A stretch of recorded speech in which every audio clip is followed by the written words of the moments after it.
বিসমিল্লাহির রহমানির রহিম। সম্মানিত দেশবাসী, আসসালামু আলাইকুম। আপনাদের যাদের বয়স 60-র কাছাকাছি এবং যাদের বয়স 60 আপ, তাদের নিশ্চয়ই মনে আছে যে আমরা ছোটোবেলা প্রাইমারিতে পড়াশোনা করতাম।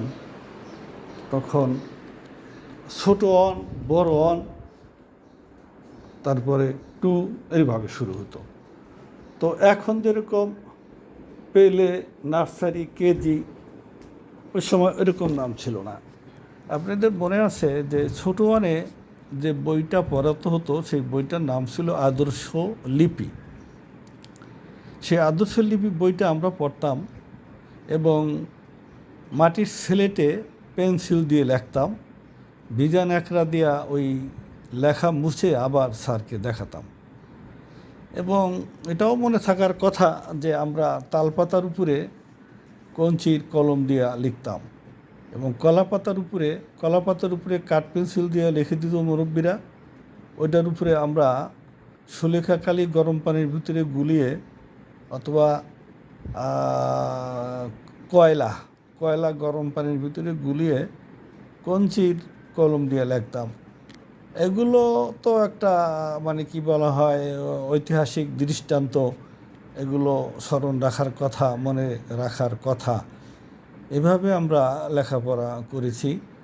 এবং আদর্শলিপি বইতে যে কথাগুলো ছিল, অত শক্ত কঠিন কথা কেন ছিল আমার বুঝে আসে না।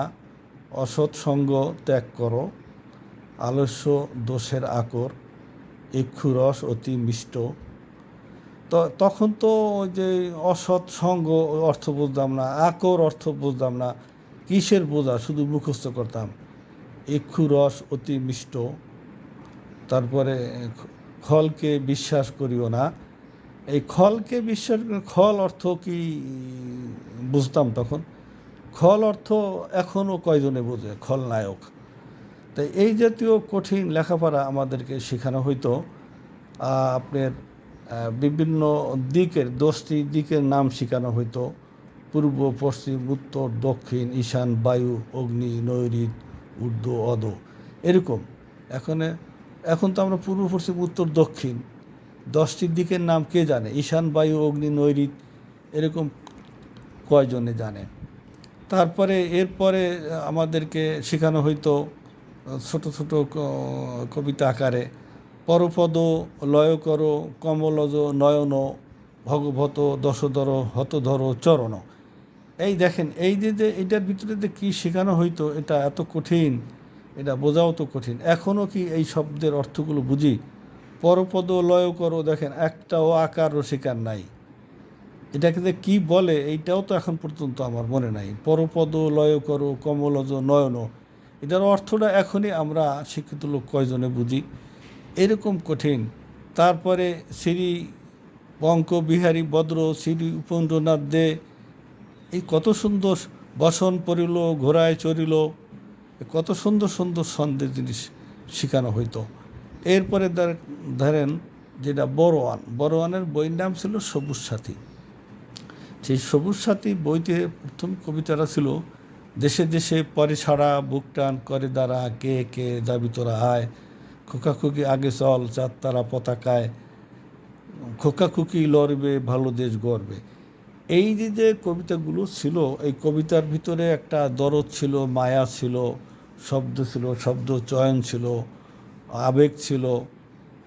পাখি সব করে রব, রাত্রি পোহাইল, কাননে কুসুম কলি, সকলে ফুটিল, রাখাল গরুর পাল নিয়ে যায় মাঠে, শিশুগণ দেয় মন নিজ নিজ পাঠে। এই যে চমৎকার কবিতাগুলো আমরা পড়তাম। খুকুমণি জন্ম নিল যেদিন মোদের ঘরে, পরীরা সব দেখতে এলো, কতই খুশি ভরে, আদর করে দুধ খাওয়ালো সোনার পেয়ালাতে, দোলা দিয়ে ঘুম পাড়ালো জ্যোৎস্না মাখা রাতে। এই যে কবিতাগুলো আজকে আজকে 50 বছরের উপরে হয়ে যাবে, 55 বছর পরও আমার মনে আছে কত চমৎকার কবিতা।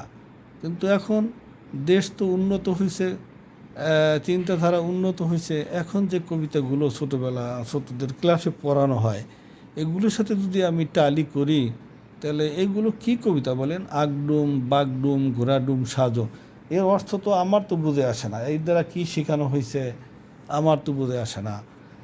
হাট্টিমা টিম টিম তারা মাঠে পারে ডিম, তাদের খাড়া দুইটা শিং, মাঠে যারা ডিম পারে তাদের মাথায় শিং থাকে নাকি?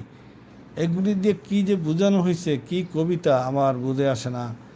আমরা ছোটোবেলা কত সময় কত সুন্দর কবিতা পড়তাম, যে আমাদের ছোট নদী চলে বাঁকে বাঁকে, বৈশাখ মাসে তার হাঁটু জল থাকে, পার হয়ে যায় গরু পার হয় গাড়ি, দুই ধার উঁচু তার ঢালু তার পারি। এই যে চমৎকার কবিতার ছন্দের মিল এবং একটা গ্রাম্য ঐতিহ্য পরিবেশ ফুটে উঠছে কবিতার ভিতরে, ছন্দের মিল, সেগুলো তো আজকে হারিয়ে গেছে। সেগুলো সেই সাহিত্যের রস।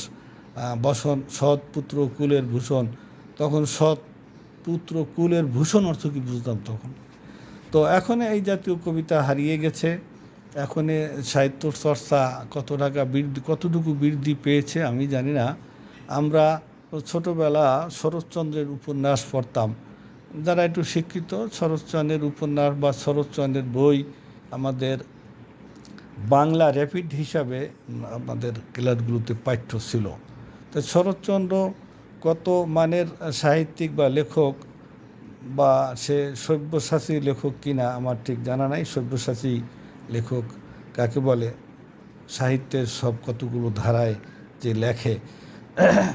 এখন দেখেন হুমায়ুন আহমেদ কিন্তু কথাবার্তা ভালো বুঝিয়ে বলতে পারে না। সে অনেকগুলো বই লেখছে, নাটক লেখছে। সে কিন্তু সাহিত্যিক হিসাবে অনেক বড় পুরস্কার পেয়েছে এবং অত্যন্ত পরিচিতি লাভ করছে। কিন্তু শরৎচন্দ্রের নাম কয়জন জানে? যারা লেখাপড়া করছে তারা জানে। শরৎচন্দ্রের সে মেজদি, ইন্দ্রনাথ, শ্রীকান্ত, এই উপন্যাসগুলো তো আমাদেরকে স্মরণ করিয়ে দেয়। কিন্তু ওই হুমায়ুন আহমেদের উপন্যাস দু একটা আমি পড়ছি, তেলাপোকা বা আরও কিছু আছে। যাই হোক, হুমায়ুন আহমেদের উপন্যাস বেশি আলোড়িত বা প্রভাব বিস্তার করছে কয়েকটা চরিত্র, যেরকম হিমু, মিসর আলী, বাকের ভাই। মিসর আলী, হিমু, বাকের ভাই, এই কয়েকটা চরিত্রে অত্যন্ত সাড়া ফেলেছে। তো সেটা যে বাকের ভাইয়ের চরিত্রে যখন ওই কুত্তোয়ালির বাকের ভাইয়ের ফাঁসির অর্ডার হয়, কুত্তোয়ালি তখন পোস্টার হইতো এবং স্লোগান হইতো যে কুত্তোয়ালির ফাঁসি চাই, বাকের ভাইয়ের মুক্তি চাই। তো এইগুলো বেশি প্রচারিত এবং প্রসারিত এবং মানুষের কাছে বেশি ছড়িয়ে গেছে হলো মিডিয়ার কারণে। মিডিয়ায় ছড়িয়ে গেছে মানুষের কাছে একেবারে দ্বার প্রান্তে, যার কারণে এগুলো বেশি জনপ্রিয়তা পেয়েছে। কিন্তু শরৎচন্দ্রর আমলে তার মিডিয়া ছিল না। যারা বই পুস্তক লেখাপড়া করছে তারাই তাকে চিনত। তো আমার কাছে মনে হয় যে সত্যেন্দ্রনাথ দত্ত বা আরও যে কবি ছিলেন, তারা যে কবিতাগুলো লিখতেন আমাদের হৃদয় ছুঁয়ে যেত। তো এখন যে কবিতাগুলো বইতে আছে, বাচ্চারা পড়ে, সেই কবিতার মান এবং কবিতার ছন্দ আরও উন্নত হওয়া দরকার বলে আমি মনে করি। আসসালামু আলাইকুম।